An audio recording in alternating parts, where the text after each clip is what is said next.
नमस्कार, न्यूज 11 भारत देख रहे हैं। आपके साथ मैं हूं अभिषेक भारती। एक शब्द है मौका परस्ती। मुझे नहीं लगता कि इस शब्द का अर्थ हम में से किसी को भी बताने की जरूरत है।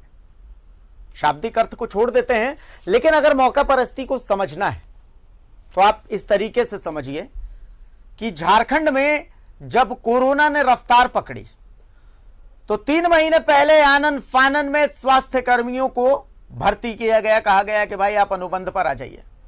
एक कंपनी T&M को इसके लिए हायर किया गया। कहा गया कि T&M कंपनी के तहत ही आप लोग काम करेंगे। चलिए, यह सब कुछ बहुत अच्छा था, कोई दिक्कत नहीं थी। लेकिन उसके बाद दिक्कत यह हुई कि आज अचानक से कहा जा रहा है इन लोगों को कि भाई अब आपकी जरूरत है नहीं, और साथ ही कहा जा रहा है कि भाई अब जो है आपके 3 महीने की जो तनख्वाह है वो तो आपको जिस कंपनी ने हायर किया आप उनसे लीजिए। कंपनी कह रही कि भाई तकनीकी रूप से तो इसे सरकार को देना है इस तनख्वाह को। तो सवाल ये उठता है कि ये लोग जाएं कहां, आखिर ये गलती किसकी है। अब हमारे झारखंड के माननीय मेहनतकश स्वास्थ्य मंत्री जी इतनी जहमत नहीं उठा रहे हैं कि वो जाकर के इन लोगों से बातचीत करें। हमारे रिम्स के निदेशक महोदय जो कि मिस्टर इंडिया बने हुए हैं वो जहमत नहीं उठा रहे कि भाई इनसे जाकर के बात करें। हो सकता है कि आपके पास इनका समाधान ना हो, लेकिन हमने सुना है कि बातचीत से हर चीज का समाधान निकलता है। सबसे पहले हम आपको एक रिपोर्ट दिखाते हैं, उस रिपोर्ट के बाद हम आपसे बातचीत करेंगे कि आखिर यह पूरा माजरा है क्या और कहां पर बात फंस रही है। रिपोर्ट दिखाई जाए।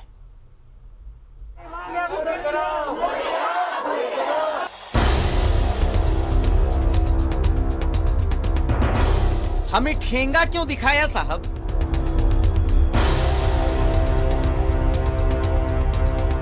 हमारा कसूर क्या था? हमें भगा क्यों रहे साहब?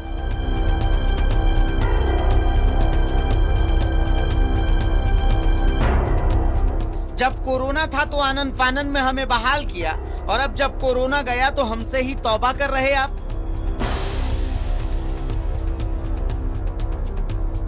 हमें नौकरी से बाहर निकाल रहे हो, पर बता तो दो क्यों? हमारा कसूर तो बता देते साहब। रिम्स और सदर अस्पताल में तो बिना वेतन के ही थे हम। आपको तो हमारा मनोबल बढ़ाना था।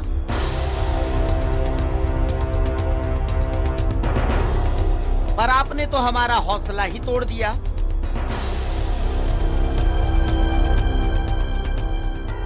क्या तीसरी लहर से ऐसे जीतेंगे आप?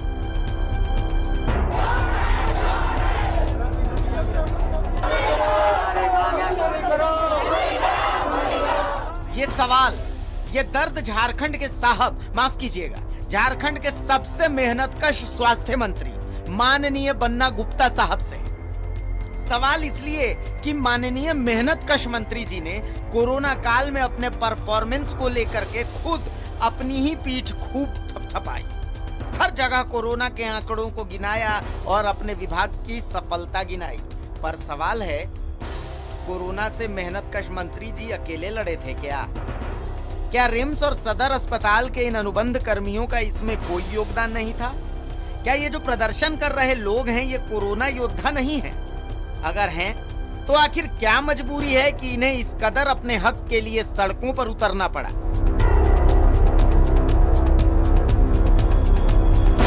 आखिर क्या कारण है कि इन्हें आंदोलन की राह पकड़नी पड़ी? इनका दर्द सुनिए इन्हीं की जुबानी। काम हम लोग किए हैं और लोग, नेता लोग कमाते हैं, नाम कमाते हैं, और हम लोग परेशानी झेल के काम कर रहे हैं।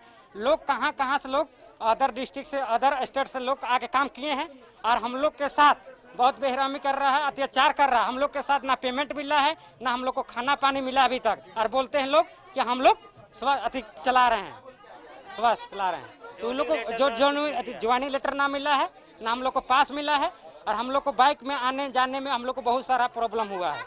हम लोग क्या करेंगे बताइए? स्वास्थ्य मंत्री जब हम लोग को इतना जब अपना प्रचार प्रसार के लिए पूरा पति चिपकाए हुए हैं, तो अभी वो लोग क्या छिपे हुए हैं? वो लोग आए और हम लोग को सोल्व करे, वो लोग अभी तक नजर नहीं आए हैं। कभी वो मिलने नहीं आया, लेकिन अभी यहाँ पे जो कारनामा हो रहा है वो उनको यहाँ पे आके देखना है।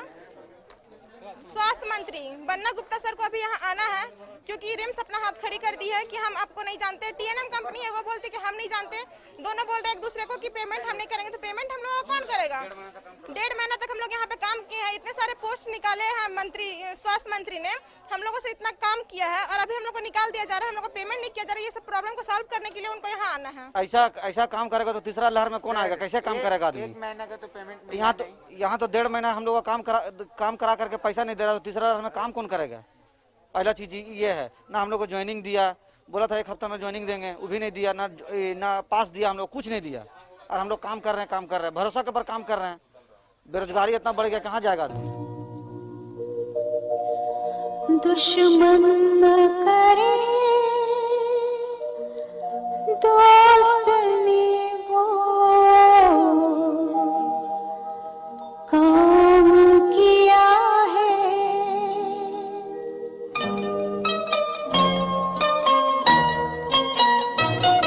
दुश्मन न करे दोस्त ने वो काम किया है, उम्र भर का गम हमें इनाम दिया है। जी हाँ, इन्हें धोखा देने वाले इनके दोस्त ही तो थे, इनके विभाग के मंत्री ही तो थे, इनके अस्पताल के निदेशक ही तो थे, पर सब ने बिल्कुल मुंह ही फेर लिया।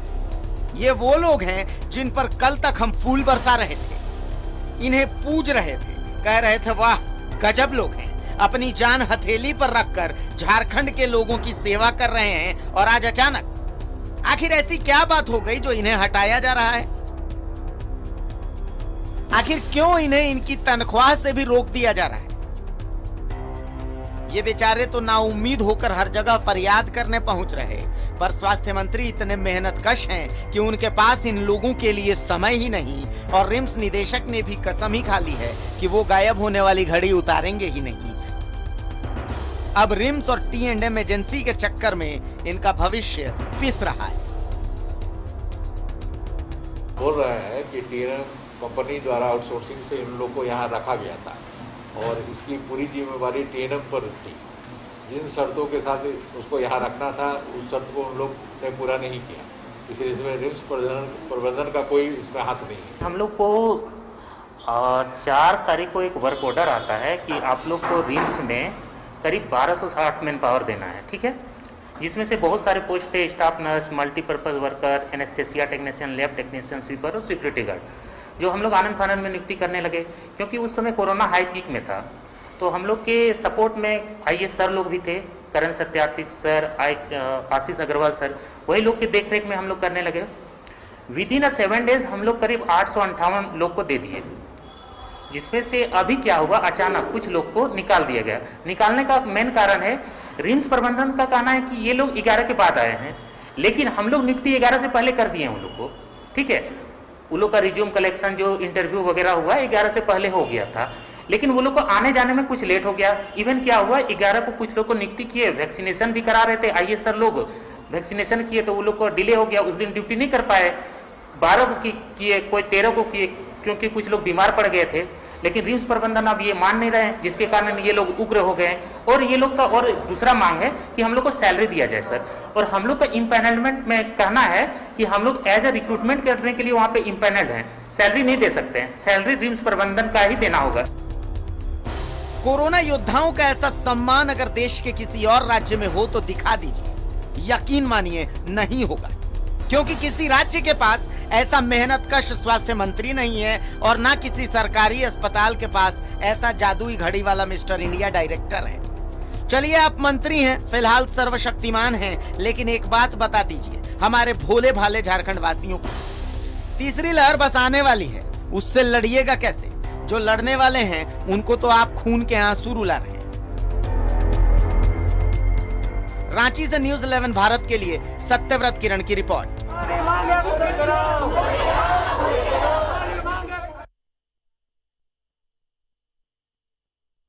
कुछ दिन पहले की बात बता रहा हूं, एकदम खांटी देसी भाषा में बोलूंगा और बात दिल पर लगेगी ऐसी बोलूंगा, जैसा हूं साफ बात करता हूं। मुझे याद है कि कोरोना की जब दूसरी लहर पीक पर पहुंचने वाली थी, हमारे माननीय मेहनत का स्वास्थ्य मंत्री जी सदर अस्पताल पहुंचे थे और अस्पताल के बाहर एक महिला ने उन्हें सच का सामना करवा दिया था। लेकिन इसके बाद उन्होंने बढ़िया से एकदम first class tip top PPE kit पहनी। अगले दिन सारे अखबारों में फोटो छपी कि देश के पहले स्वास्थ्य मंत्री हैं जो पीपीई किट पहन करके और कोरोना के वार्ड में घुस गए और बाकायदा मरीजों से हालचाल जाना, खाना चखा। हमने भी ताली बजाई, भाई बढ़िया काम हुआ। लेकिन शायद हम वो सवाल पूछना भूल गए कि सर, जो सच से आपका सामना हुआ उस पर आपका क्या कहना है? आपके पहुंचने से ठीक पहले उस महिला के पिता की मौत हो गई थी, उस पर आपका क्या कहना है? आपने पीठ थपथपाई अपनी कि भाई बाकी राज्यों के आंकड़े देखिए और झारखंड के आंकड़े देखिए, हमारे आंकड़े बहुत बेहतर हैं। सब कुछ सुना हमने, लेकिन फिर ध्यान आया कि हुजूर, क्या आप अकेले लड़े थे? कोरोना के खिलाफ अकेले तलवार भांज रहे थे? ना, जिन लोगों को आपने तलवार भंजवाया आज उन्हीं को निकाल रहे हैं। चलिए निकाल रहे हैं, उन्हें वजह तो बता दीजिए कि हाँ भाई आप हमारे ऊपर बोझ है, आपको हम निकाल देते हैं। लेकिन उन्होंने जो काम किया उनकी तनख्वाह तो दे दीजिए। आपके पास तो इतना वक्त ही नहीं है। आपके पास मानगो में जलकुंभी निकालने का वक्त है, लेकिन इन लोगों के पास जाकर के और बातचीत करने का आपके पास वक्त नहीं है। हमारे साथ जेएमएम से डॉक्टर तनुज खत्री मौजूद हैं, हमारे साथ बीजेपी से सरोज सिंह साहब मौजूद हैं, हमारे साथ कांग्रेस से राजीव रंजन साहब मौजूद हैं। इन सब के पास मैं जाऊंगा, लेकिन सबसे पहले हमारे साथ मौजूद हैं सत्यव्रत किरण, और उनके साथ यही लोग मौजूद हैं जो आज खून के आंसू रो रहे हैं।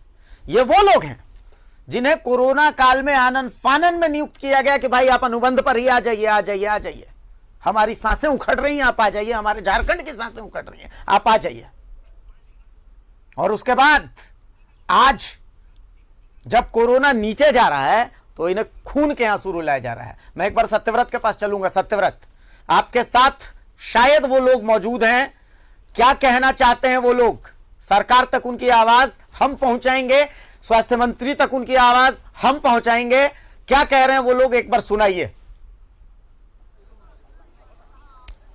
बिल्कुल अभिषेक, सही कहा आपने कि जब कोरोना का संक्रमण अपने चरम पर था, यानी जब पीक पर था, वैसे में आनन फानन में रिम्स प्रबंधन ने कर्मचारियों की बहाली तो कर ली, लेकिन जैसे ही इन योद्धाओं के बदौलत राज्य में संक्रमण पर काबू पा लिया गया, कोरोना के संक्रमितों की संख्या कम हो गई, तो अब इन्हें बाहर का रास्ता दिखा दिया गया है। अभिषेक, मैं आपको दिखाता हूं कि यह वही कोरोना योद्धा है, और खासकर हमारे राज्य के जो मेहनत कश स्वास्थ्य मंत्री हैं, जो कि अपना काम छोड़कर दुनिया के बाकी सभी काम करते हैं, उन्हें यह तस्वीर देखना चाहिए कि यह वही स्वास्थ्य कर्मी है, वही कोरोना के योद्धा हैं, जिनके बदौलत आज राज्य में कोरोना के संक्रमितों की संख्या कम हुई है। और इसका ढिंढोरा सूबे के स्वास्थ्य मंत्री पीटते हैं, क्योंकि इस कोरोना के महामारी में स्वास्थ्य मंत्री ने अकेले लड़ाई लड़ा है, खुद तलवार भांजा, तब जाकर शायद राज्य में कोरोना के संक्रमितों की संख्या कम हुई है।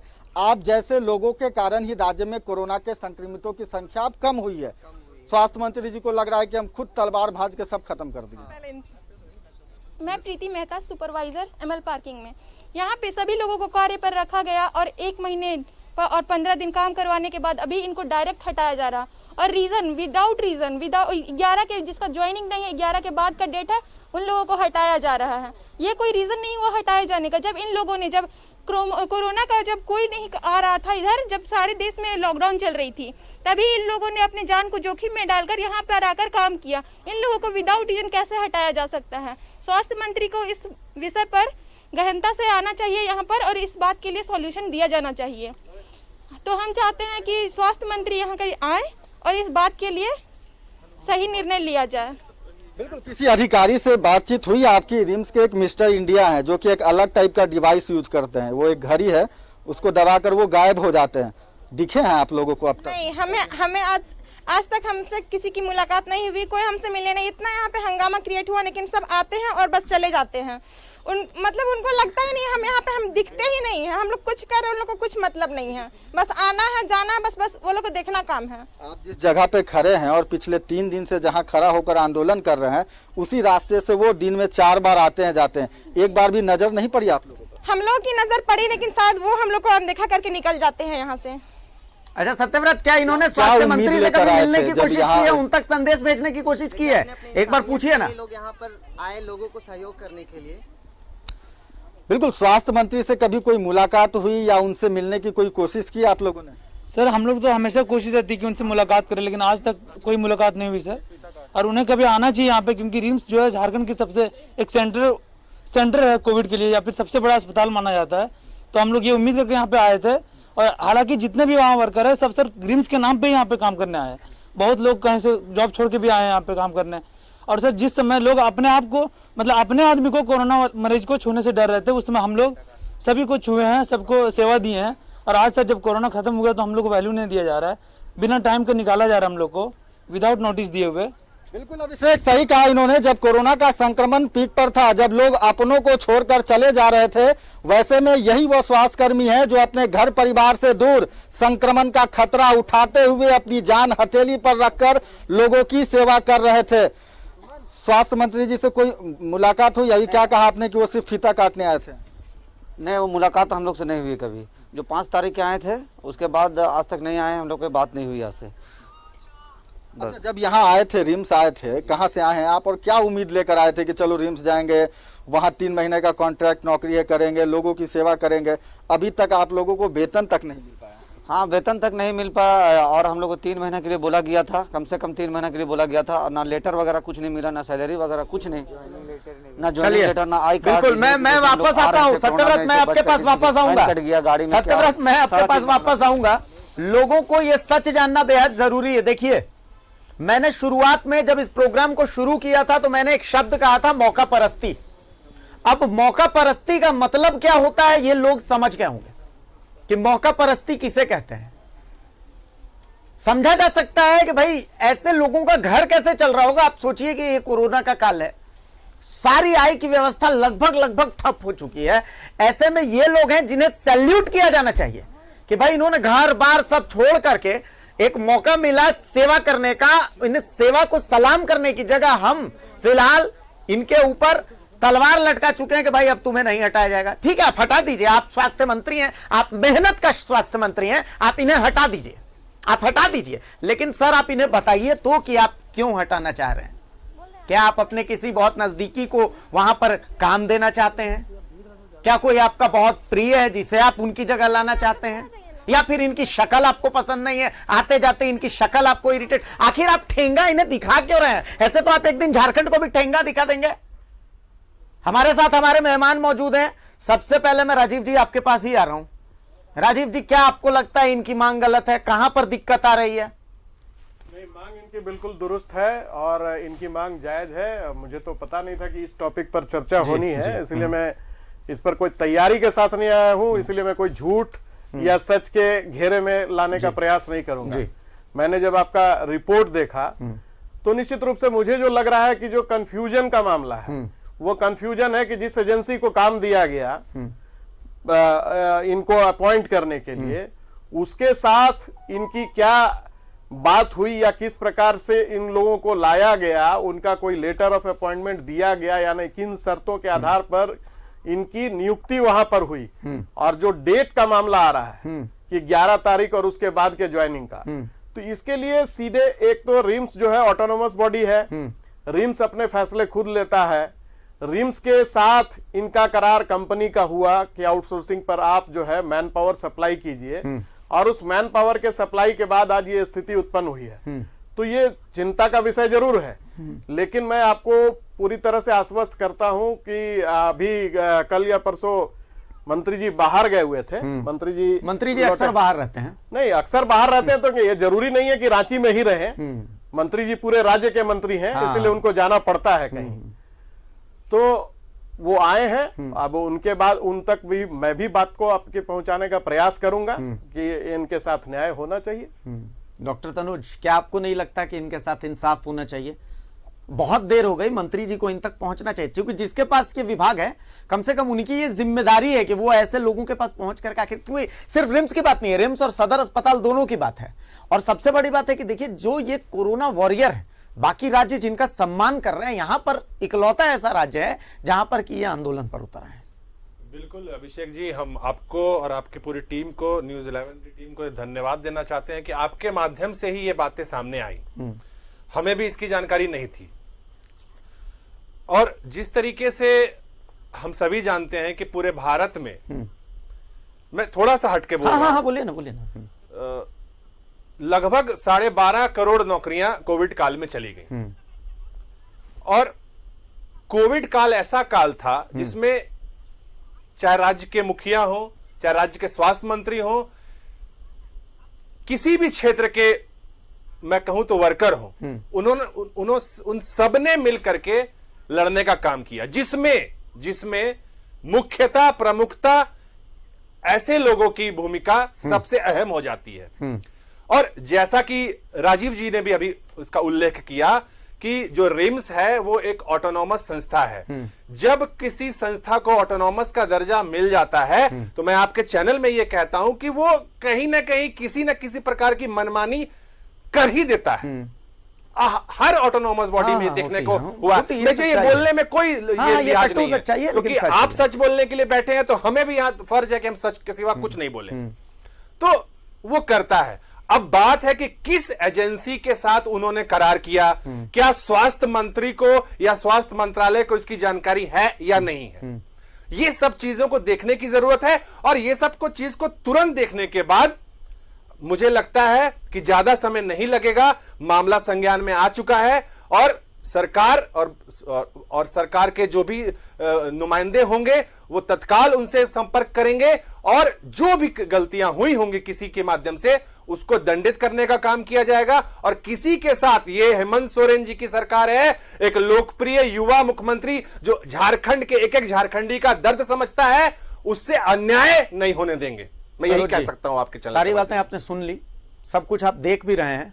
अब आपकी मुस्कुराहट का राज हम भी जानना चाहेंगे। अब मुस्कुराहट का राज, मुस्कुरा नहीं रहे हैं, बच्चों का तकलीफ देख करके मुस्कुरा तो कोई नहीं सकता है।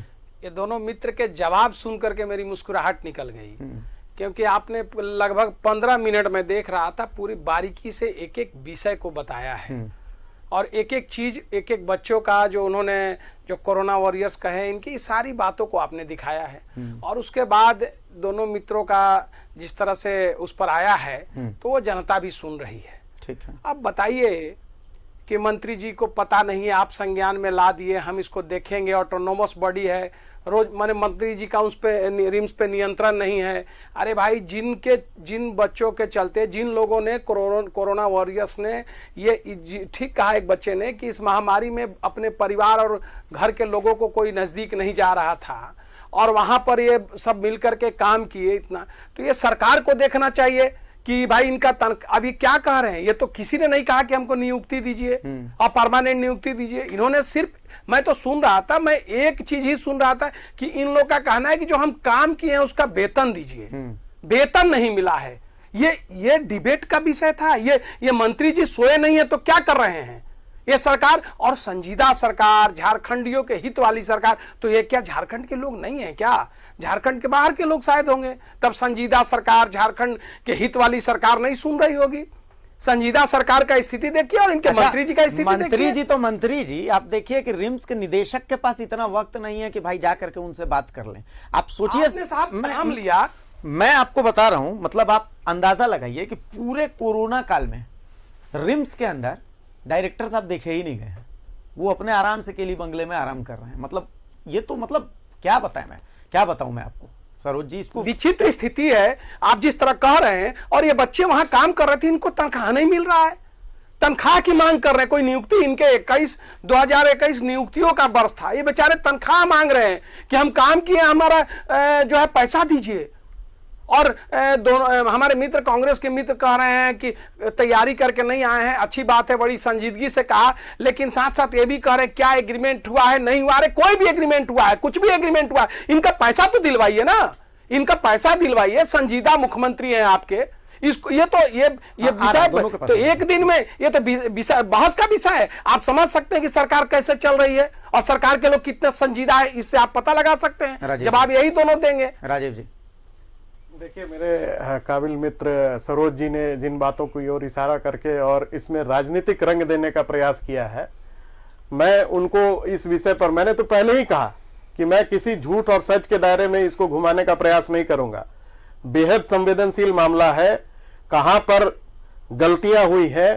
हम भी इसी राज्य के निवासी हैं और हम भी जनता के बीच से ही जुड़े रहने वाले लोग हैं। आप सरकार के ऊपर सिर्फ इस बात को लेकर के ये करा दें, करार आखिर मैंने क्या गलत कह दिया? करार हुआ होगा, करार में कुछ शर्तें होंगी, किन शर्तों के आधार पर इनकी नियुक्तियां हुई है उसको देख करके, ऐसा तो नहीं है कि हमने कह दिया कि इनको वेतन नहीं दिया जाएगा या नहीं दिलवाने के लिए हम प्रयास करेंगे। तो इसको राजनीतिक रंग देने की आवश्यकता नहीं है। और बिल्कुल सही आपने कहा, मैं आपको भी धन्यवाद देता हूं कि ये विषय डिबेट का नहीं है, हमें डिबेट पर बैठना पड़ा, ये हमारे लिए भी ये चिंतन का विषय है। लेकिन सवाल ये होता है कि हम इस बात की भी सच्चाई से अवगत होना चाहने के लिए अगर हमने बात कही, कहीं ना कहीं सरकार, रिम्स प्रबंधन और उसके बीच जो करार हुआ है, जब तक वो क्लियर नहीं होगा तो उसके बाद ही ना सरकार उसमें थर्ड पार्टी के रूप में चैप्टर में आएगी। आपने ठीक कहा, अगर रिम्स के निदेशक के स्तर पर यह कोताही बरती गई है या जिस प्रकार से अनदेखी की गई है वो चिंतन का विषय है।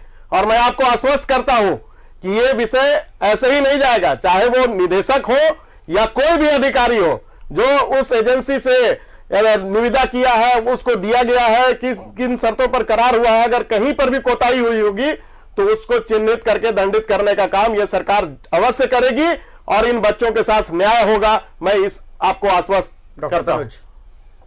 देखिए अभिषेक जी, सरोज जी ने अपनी बात कही, उस बीच में उन्होंने नियुक्ति की बात कही। चूंकि ये डिबेट का मुद्दा वाकई में नहीं, हाँ, सही बात चिंता है। का मुद्दा है। हमें बहुत दुख के साथ इसको डिबेट में शामिल करना पड़ा है। चिंता का जो डिबेट है, इसमें इन्होंने नियुक्ति की बात कही। आप नियुक्ति की बात पूछें समझ में आता है, वैसे छात्र ट्विटर के माध्यम से नियुक्ति की बात पूछे समझ में आता है, लेकिन भारतीय जनता पार्टी के मुंह से नियुक्ति शब्द सुनते ही पूरे एक झारखंड के और पूरे देश के का नौजवान को गुस्सा से आग बबूला हो जाता है। क्यों? मुझे बताने की जरूरत नहीं है कि वैसे लोग जिसने कोविड काल में 12 करोड़ नौकरियों को कुर्बानी देना पड़ा इस देश की जनता को, एक भी वैकेंसी सेंट्रल लेवल पर नहीं निकली है। अब मैं ये बोलूंगा तो ये आ जाएंगे कि झारखंड लेवल पे क्या निकला है। वो तो ठीक है, लेकिन मैं कह रहा हूं कि भाई उनको, जिनको 12.5 करोड़ लोगों को निकाला गया, उनको भी बताया गया होगा कि आपकी परफॉर्मेंस अप टू डेट नहीं है, छोड़िए आप जाइए, आप हमारे संस्थान पर बोझ हैं। लेकिन इनको तो ये भी नहीं बताया जा रहा है। मैं उसी पर आ रहा था, क्योंकि ये बोलना जरूरी है, क्योंकि नियुक्ति के बाद भारतीय जनता पार्टी बताएगी, जिसने 2 करोड़ नौकरियों का वादा लेकर के एनएसएसओ की रिपोर्ट को बंद कर दिया संसद के अंदर। अच्छा, नहीं, जो हर साल रिपोर्ट आती थी। अच्छा, मैं उस पर तुरंत आ रहा हूं, चूंकि वो गंभीर विषय है, वो डिबेट का विषय नहीं है। अगर किसी लेवल पर, रिम्स की बात मैं करता हूं अभिषेक जी, रिम्स के लेवल इनका पर कहा जा रहा है कि अभी फिजिकल वेरिफिकेशन होगा, तो इतने दिन से घास छिला जा रहा था, आखिर कर क्या रहा था स्वास्थ्य विभाग इतने दिनों से? मंत्री अगर किसी भी लेवल पर, मैं गंभीरता पूर्वक ये बात कर रहा हूं, किसी भी लेवल पर अगर गलती हुई है तो माननीय हेमंत सोरेन जी स्वयं इस मामले को देखने का काम करेंगे और किसी के साथ अन्याय नहीं हो। तो उन्हीं से इनको उम्मीद भी है। बिल्कुल, पूरे झारखंड के एक नौजवान को उम्मीद है, चूंकि मैं बता रहा हूं आपको, उन्हें मुख्यमंत्री से और उनको मैं भरोसा दिलाना चाहता हूं। मैं आपको एक ट्विटर का मैसेज बता रहा हूं, ट्विटर का कह रहा हूं, फेसबुक का ये मैसेज मेरे पास आया है कि भाई भारती जी, सदर अस्पताल से हटाए गए 155 सुरक्षा कर्मियों के बारे में भी सवाल पूछ लीजिए। इन सुरक्षा कर्मियों को पहले तो हटा दिया गया और उसके बाद फिर इनको अभी स्वास्थ्य मंत्री इस बात की सजा दे रहे हैं कि इन्होंने स्वास्थ्य मंत्री की गाड़ी का घेराव कर दिया। राजीव जी, मैं आपको बता रहा हूं, स्वास्थ्य मंत्री जी, इन 155 सुरक्षा कर्मियों को, इन 155 परिवारों को नौकरी दी गई थी, अनुबंध पर रखा गया था, फिर इनका कॉन्ट्रैक्ट हटा दिया गया। जब ये मुख्यमंत्री जी नेता प्रतिपक्ष थे, उस समय उन्होंने माना कि हाँ भाई ऐसा है, इनको वापस से रिक्रूट होना चाहिए। रघुवर दास जब मुख्यमंत्री थे, उन्होंने भी माना था कि इनको वापस से रिक्रूट होना चाहिए। लेकिन जब नई सरकार बनी, उसके बाद इन्होंने स्वास्थ्य मंत्री से बात की। स्वास्थ्य मंत्री कहते हैं कि नहीं, ये तो मुख्यमंत्री देखेंगे। मुख्यमंत्री कैसे देखेंगे भाई? विभाग आपका है तो आप इस पर फैसला लीजिएगा ना।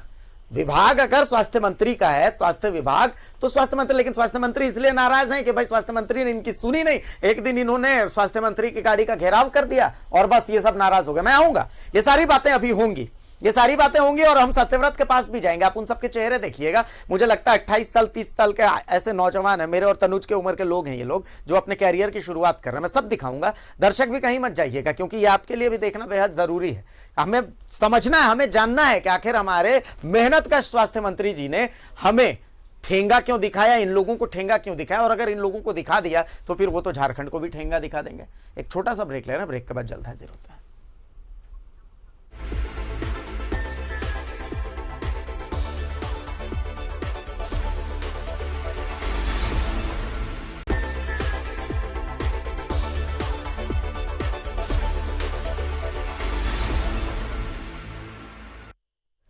तो ब्रेक के बाद एक बार फिर स्वागत है आपका। और देखिए, समझना बेहद जरूरी है, समझना बेहद जरूरी है कि आप अंदाजा लगाइए कि कुछ लोगों को नियुक्त किया गया कोरोना के काल में।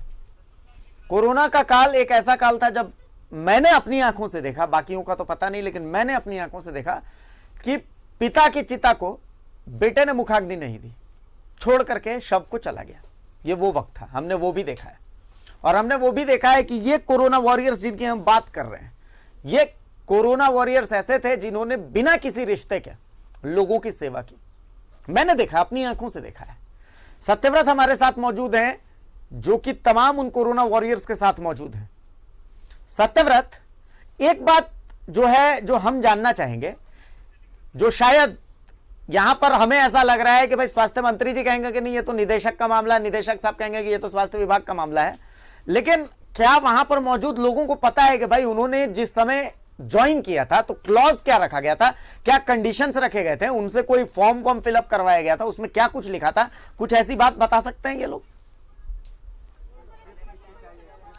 देखिए अभिषेक, मैं आपको बताता हूं कि एनआरएचएम के तहत जो है वो TNM एजेंसी जो है वो रजिस्टर्ड है, और एजेंसी का काम है मैन पावर सप्लाई करने का। रिम्स में जब कोरोना के संक्रमितों की संख्या बढ़ी थी, अस्पताल में जब बेडों की कमी हुई थी, और मैं आपको दिखाता हूं कि मेरे पीछे यही रिम्स का वो मल्टी स्टोरेज पार्किंग है, जिसे कि कोविड वार्ड के रूप में विकसित किया गया था, और करीब 328 ऑक्सीजन सपोर्टेड जो है वो कोविड वार्ड बनाया गया था। और ये जो स्वास्थ्यकर्मी आपको दिख रहे हैं, कोरोना के जो योद्धा दिख रहे हैं, चूंकि लगातार अस्पताल में बेड की संख्या बढ़ती जा रही थी, मैन पावर की कमी थी, और वैसे में रिम्स प्रबंधन ने TNM एजेंसी के द्वारा यह करार किया कि मैन पावर जो है वो रिम्स को उपलब्ध कराया जाए।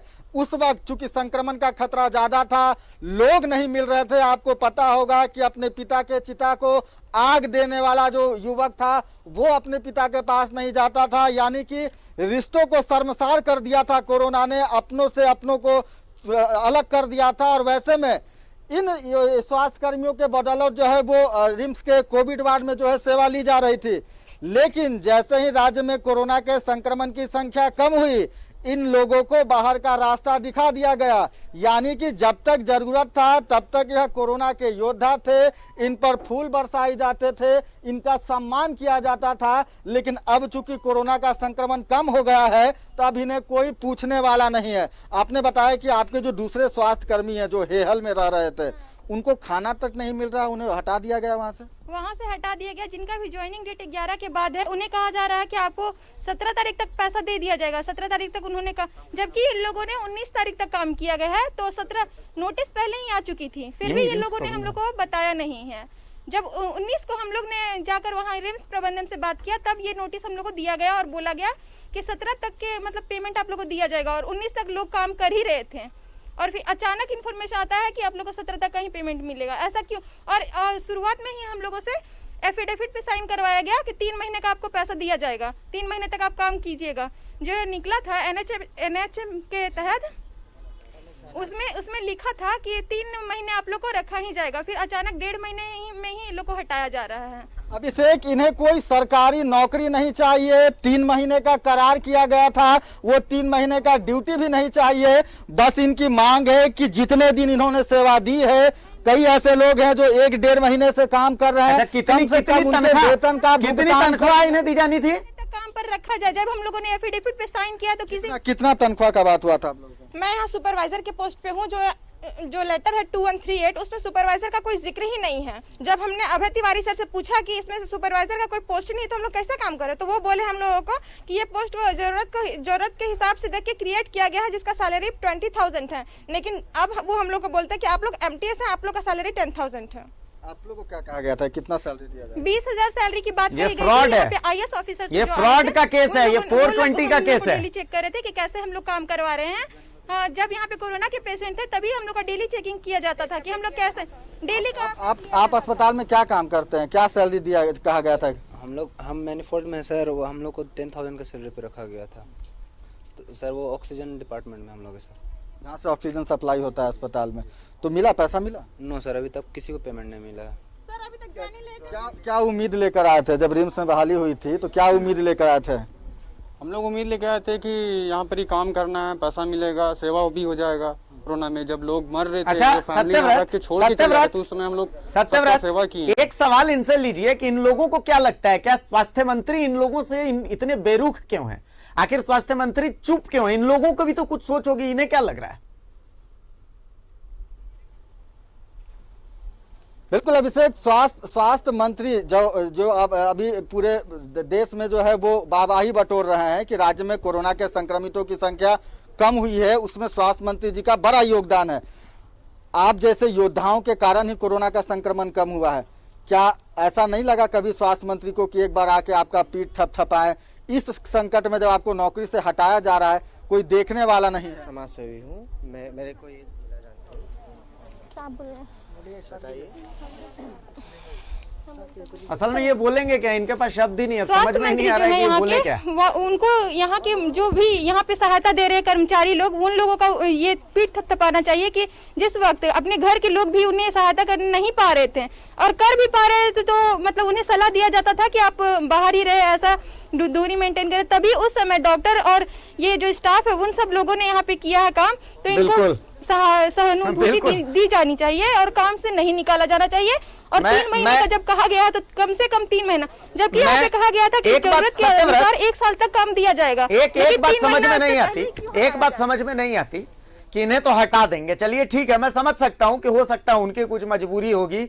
ये जो बच्चे बैठे हुए हैं, जो हमारी उम्र के, हमारे और आपके उम्र के लोग, संभव है कि स्वास्थ्य मंत्री को इनकी शक्ल पसंद नहीं होगी, रिम्स निदेशक को इनकी शक्ल पसंद नहीं होगी, इन्हें हटा दिया जा रहा है। लेकिन समझना यह चाहता हूं कि इनको हटा करके आखिर किसको वो रखना चाहते हैं जिसकी शक्ल उन्हें पसंद है? क्या किसी ऐसे को रखना चाहते हैं जिसकी शक्ल उन्हें पसंद है? आखिर किनको? तीसरी लहर की ये जो लड़ाई है, ये किसके भरोसे ली जाएगी? मैं सरोज जी के पास आ रहा हूं। सरोज जी, मैंने शुरुआत में ही जिक्र किया कि मुझे याद है कि स्वास्थ्य मंत्री सदर अस्पताल का दौरा करने गए थे। सदर अस्पताल के बाहर एक महिला ने, जिनके पिताजी की अभी कुछ देर पहले ही मृत्यु हुई थी, उन्होंने सच से सामना करवा दिया था स्वास्थ्य मंत्री का, मुझे याद है। उसके बाद स्वास्थ्य मंत्री ने फर्स्ट क्लास पीपीई किट पहनी, पूरे कोविड वार्ड का दौरा किया, खाना वाना खाया फर्स्ट क्लास। अगले दिन अखबारों में ये बड़े बड़े कटआउट, देश के पहले स्वास्थ्य मंत्री जिन्होंने कोविड वार्ड का दौरा किया, देश के पहले स्वास्थ्य मंत्री जिन्होंने कोविड वार्ड का दौरा किया। मतलब आप मान करके चलिए कि यह स्थिति है कि अब इन लोगों को हटाया जा रहा है। तो ऐसा प्रतीत हो रहा है कि पूरे कोरोना काल में स्वास्थ्य मंत्री ने तलवार उठाई हुई थी और कोरोना को काट काट के छत्रपति शिवाजी बन करके और फेंक दिया। देखिए, मैं एक बात बता दूं, मैं तो आपको जितनी बातें आ गई सामने, मैं तो बता रहा हूं, हम लोग तो बहुत डिबेट में आए हैं और सरकार की आलोचना भी करते हैं। जो सरकार की या जो भी बातें जहां दिखती है हम लोग को करते हैं, ये तो आलोचना लायक भी नहीं है। अगर हमसे पूछिएगा तो ये तो आलोचना लायक भी नहीं लोग हैं जो लोग ये किया है। और स्वास्थ्य मंत्री कहते हैं कि संजीदा मुख्यमंत्री हैं और केंद्र को रोज उनको गाली देने में जरा सा भी ये नहीं रखता। ये वही स्वास्थ्य मंत्री है ना जिन्होंने वैक्सीन के खिलाफ बोला था और रोज केंद्र को गाली देते थे। केंद्र पैसा दे रहा है, कोई इनको लगाना भी नहीं है। और हालत देखिए ना, अब ये क्या नियुक्ति थी, अब बच्चे क्या कह रहे हैं, 3 महीना के लिए रखा, वो भी नहीं कह रहे हैं कि हमको 3 महीना काम दीजिए, हम जितना दिन काम किए उतना दिन पैसा दे दो। ये 1 मिनट का काम था। और अगर कोई कंपनी और एजेंसी थी तो एजेंसी को तो जेल भेज देना चाहिए। तो बुला के मंत्री बोलते हैं कि 20,000 बोल के 10,000 तुम्हारे पैसा रोक लेंगे एजेंसी को, उसको जेल भेज देना चाहिए था। ये मंत्री के लिए 2 मिनट का काम है। अब मंत्री क्यों नहीं चाह रहे हैं, मंत्री की क्या मंशा है, अब तो वही बताएंगे। और मैं तो कह रहा हूं कि अगर इसमें अगर मंत्री जी हस्तक्षेप नहीं कर रहे, मैं तो समझता हूं कि ये आलोचना लायक भी वो नहीं है। अगर जिस तरह की हरकत हुई है और जिस तरह के बच्चे कह रहे हैं, इनको पैसा देना चाहिए। सरकार कर क्या रही है और ये मंत्री जी कर क्या रहे हैं? घूम घूम करके तो पूरा पोस्टर चमकाए हुए हैं और सुबह शाम केंद्र को कोसते हैं।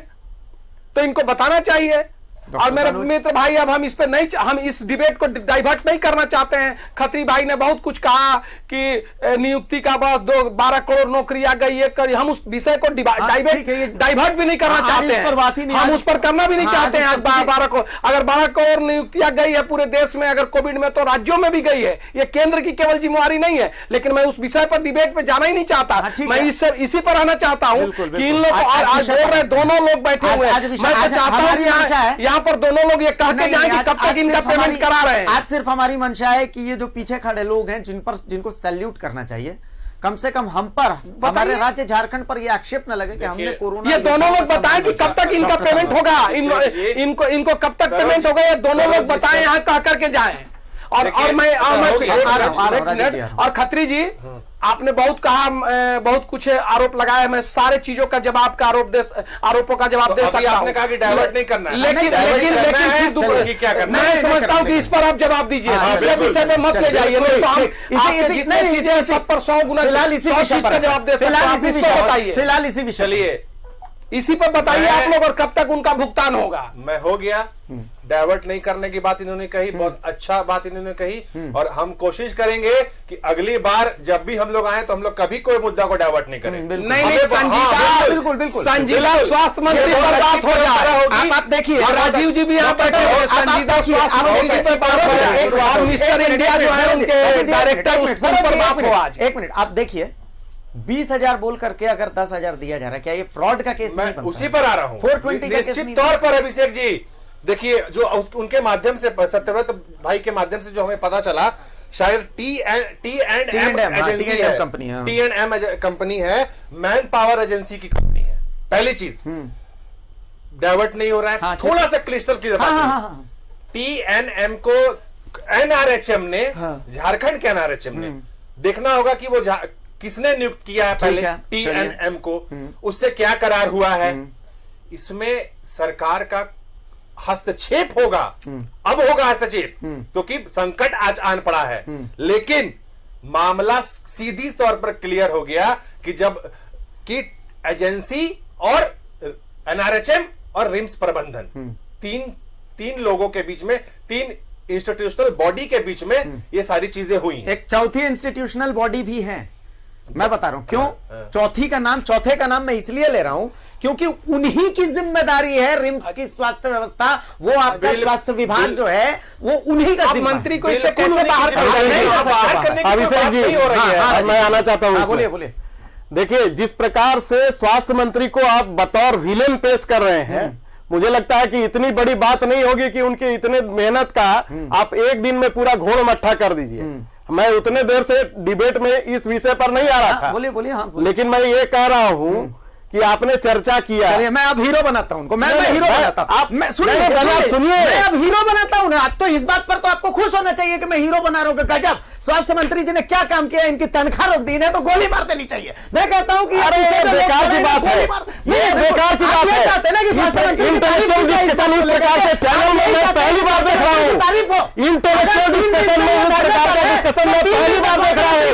आप बताइए। बिल्कुल, वो बात करेंगे, मैंने कहा, लेकिन आप सीधे उनके पूरे मेहनत पर पानी नहीं फेर सकते। बताइए तो कि 3 दिन से स्वास्थ्य मंत्री कहाँ है, मुझे बताइए ना। 3 दिन मैंने कहा कि वो बाहर गए, ये बात बताइए। मिलेंगे ना, अब कब मिलेंगे? बिल्कुल मिलेंगे। इन्हें तनख्वाह इस प्रकार से डिक्टेटिव वे में नहीं चल सकता है। दूसरे की बात होती ना तो ये नहीं चल सकता है। अभिषेक जी, कोरोना वॉरियर्स है, बिल्कुल है, इन पर इनको सैल्यूट कर रहे हैं, इन पर आप क्लीन चिट करके नहीं निकल सकते। जवाबदेही आपकी है, जवाबदेही स्वास्थ्य मंत्री की, आपको मानना पड़ेगा। जवाबदेही स्वास्थ्य मंत्री की, आप क्लीन चिट नहीं दे सकते। अगर 1000 अच्छे काम करके आप पाप करने के भागी बनना चाहते हैं तो ठीक है, तो आप बोलिए कि ये गलत है, आप बोलिए कि ये गलत हुआ है। हाँ, जो भी इसके लिए होगा उसको दंडित किया जाएगा। बिल्कुल, ये बात कहिए। तो स्वास्थ्य मंत्री बयान क्यों नहीं दे रहे? आप ये बताइए ना कि स्वास्थ्य मंत्री बयान क्यों नहीं दे रहे? बिल्कुल देंगे वो। आप मुझे ये बताइए कि स्वास्थ्य मंत्री बयान क्यों नहीं दे रहे 3 दिन से? बताइए। क्या चीज स्वास्थ्य मंत्री बयान नहीं दे रहे? स्वास्थ्य मंत्री, मैं आपको बोल रहा हूं कि वो बाहर गए हुए थे, आए हैं, वो आप देंगे बयान। तो अभी आप बयान नहीं दे रहे इस पर, मैं क्या बोलूं? अभी संज्ञान नहीं लिया जाना चाहिए था इस पर। बिल्कुल संज्ञान ले रहे हो। आप कब संज्ञान लेंगे? भैया मैं, आपने मुझे डिस्कशन के लिए बुलाया है, मैं बतौर आधिकारिक प्रवक्ता आपको यह आश्वस्त करता हूं और इन लोगों को भी आश्वस्त करता हूं कि मैं इनकी मांग को लेकर के स्वास्थ्य मंत्री के पास जाऊंगा। सत्यव्रत इनको बता दीजिए, सत्यव्रत इनको बता दीजिए कि कांग्रेस के प्रवक्ता इनकी मांग को लेकर के स्वास्थ्य मंत्री से मिलेंगे। इनको बता दीजिए। मैं उनको बोलता हूं कि उनका एक आधिकारिक ग्रुप लेकर के आप साथ जाएं। क्या आप इसके लिए तैयार हैं राजीव जी? बिल्कुल मैं जाऊंगा। चलिए उनको बोल दीजिए तो मैं जाऊंगा। वो राजीव जी से कांटेक्ट करें, राजीव जी उनको स्वास्थ्य मंत्री से मिलाएंगे। सत्यव्रत उनको ये खुशखबरी दे दीजिए। बिल्कुल अभिषेक, मैं ये खुशखबरी इन लोगों को दे देता हूं कि कांग्रेस के प्रवक्ता हैं, बड़े नेता हैं राजीव रंजन जी, उन्होंने कहा है कि आपके टीम के साथ वो आप लोगों को लेकर जाएंगे, स्वास्थ्य मंत्री से मिलवाएंगे, जो भी समस्या है आपकी। ये समस्या जो हुई है अभिषेक जी, वो पूरी तरह से समस्या जो है वो कंपनी और उसके करार के बीच में है।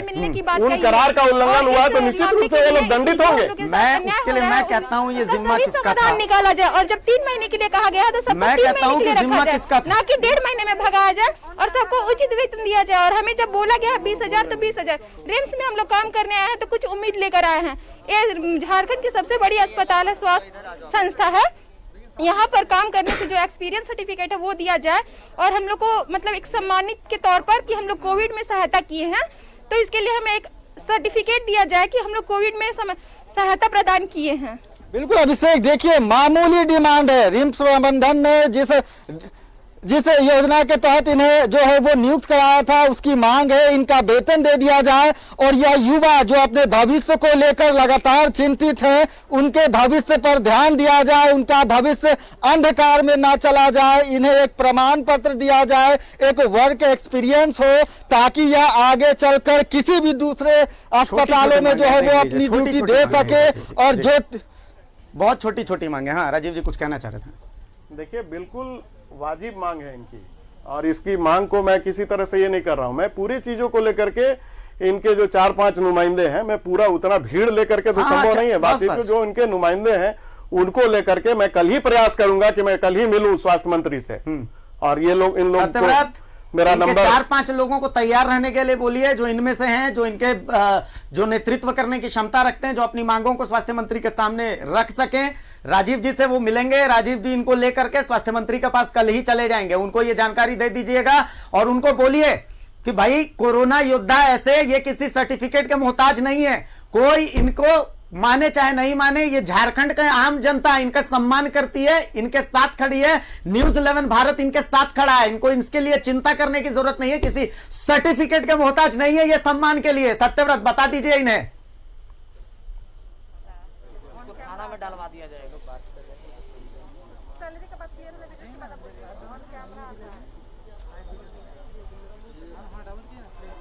सत्यव्रत आवाज पहुंच रही है मेरी? बिल्कुल अभिषेक, इनको बता दीजिए कि राजीव जी के साथ मिलकर के इनके 4-5 अच्छे जो नेतृत्व क्षमता वाले लोग हैं वो लोग स्वास्थ्य मंत्री से मिल लेंगे, अपनी मांगों से अवगत करा देंगे। पहली चीज। दूसरी चीज, कोई इनके साथ हो चाहे नहीं हो, झारखंड की जनता इनके साथ है।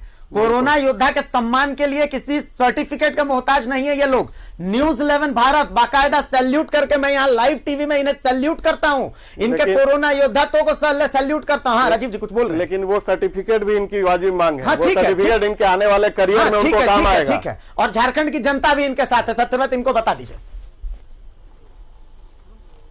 देखिए अभिषेक, एक और महत्वपूर्ण सवाल है, चूंकि जो ये उम्मीद लगाई जा रही है कि कोरोना का तीसरा लहर आएगा और वैसे में यह जो स्वास्थ्य कर्मी है, जो कोरोना के योद्धा है, जिनके बदौलत कोरोना के दूसरे लहर पर काबू पाया गया है, अगर इनका मनोबल टूट जाता है, इनका मनोबल हौसला बढ़ाने के लिए हमारे मेहनत का स्वास्थ्य मंत्री नहीं पहुंचते हैं, इनकी समस्याओं और मांगों पर ध्यान नहीं दिया जाता है, तो आप समझिए कि अगर कोरोना की तीसरी लहर आती है तो सभी संसाधन होने के बावजूद सिर्फ इन योद्धाओं के कारण हम उस लड़ाई को नहीं लड़ सकेंगे। हमारे पास चूंकि समय कम है, एक फाइनल सवाल मैं राजीव जी, डॉक्टर तनुज और सरोज जी सबसे लूंगा। तीसरी लहर की तैयारी कैसे होगी राजीव जी? बिल्कुल तैयारी होगी। सरकार ने अब पहले जो चीजें इंफ्रास्ट्रक्चरल वे में जो कमी आई थी, उसकी लगभग तैयारी इस बार पूरी हो चुकी है करीब करीब। जहां तक मैन पावर का है तो निश्चित रूप से मैन पावर की कमी यहाँ है और अगर मरीजों की संख्या बढ़ी, उसी में मैन पावर को हम लोगों को आउटसोर्सिंग के लिए प्रयास करना पड़ा। तो ये जो चीजें हैं, इन सभी पहलुओं पर सरकार गंभीरता से काम करेगी। मैं आपको इतना आश्वस्त करूंगा कि इस बार जिस प्रकार से हम लोगों ने काबू पाया है, निश्चित रूप से तीसरी लहर पे भी हमारी पूरी नजर है, पूरी सरकार इसको लेकर के चिंतनशील है। डॉक्टर तनुज, देखिए अभिषेक जी, आपके माध्यम से मैं फिर उस चीज को बताना चाहता हूं राज्य की जनता को कि झारखंड उन चुनिंदा राज्यों में, या मुझे लगता है कि नंबर 1 राज्य होगा जिसने तीसरी जो थर्ड वेव की बात चल रही थी, जब तक डेल्टा प्लस की भी बात नहीं हुई थी, थर्ड सिर्फ हम जानते थे कि तीसरी लहर आएगी, उसकी तैयारी माननीय मुख्यमंत्री जी ने स्वयं करने का काम किया था।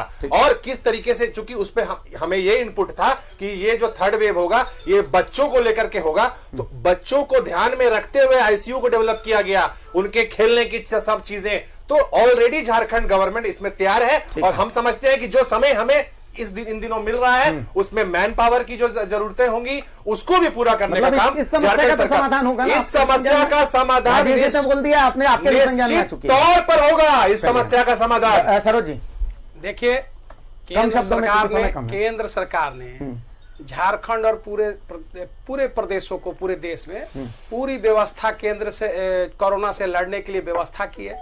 पहली लहर में 285 नहीं, सबसे ज्यादा जिम्मेदारी सरोज जी आपके ऊपर है। सुन लीजिए, एक आखिरी बात मैं कह रहा हूं, क्यों?